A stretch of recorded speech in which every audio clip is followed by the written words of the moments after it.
গভীর রাতে মেমারিতে দুর্ঘটনা, নিয়ন্ত্রণ হারিয়ে ইলেকট্রিক পোলে ধাক্কা। রবিবার গভীর রাতে মেমারি তারকেশ্বর রোডে দুর্ঘটনা। পারিজাতনগর বাজার সংলগ্ন এলাকায় একটি লরি নিয়ন্ত্রণ হারিয়ে ইলেকট্রিক পোলে সজোরে ধাক্কা মারে। ঘটনার জেরে ইলেকট্রিক পোল ভেঙে যায় এবং আশেপাশে এলাকায় বিদ্যুৎ পরিষেবা বিচ্ছিন্ন হয়ে যায়। রাস্তায় ছড়িয়ে পড়ে বৈদ্যুতিক তার। বাজারে তখন চলছিল রাত্রি পাহারা। খবর দেওয়া হয় মেমারি থানার পুলিশ ঘটনাস্থলে পৌঁছে খবর দেয় ইলেকট্রিক অফিসে। এরপর ঘটনাস্থলে ইলেকট্রিক অফিসের কর্মীরা এসে সমস্ত তার কেটে রাস্তার একপাশে রেখে দেয়। স্থানীয় ব্যবসায়ীদের কাছ থেকে জানা যায়, গাড়িটি মেমারির দিক থেকে মশাগ্রামের দিকে খুব দ্রুত গতিতে আসছিল।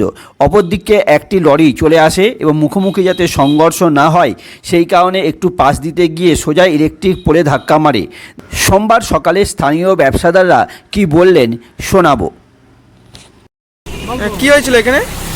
পারিজাতনগর বটতলা বাজারে রাত 2টোর সময় বড় ড্যাম্পার এসে কারেন্টের পোল এবং আমাদের এখানে 8টা-10টা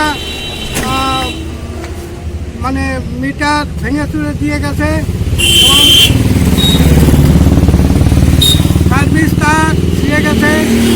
তারপরে ওই হ্যাঙ্গেল অন্তত 8টা-10টা হ্যাঙ্গেল ভেঙে চুরে চুরমার করে দিয়েছে। আমার এই বারান্দাও ভেঙে চুরে চুরমার করে দিয়ে গেছে।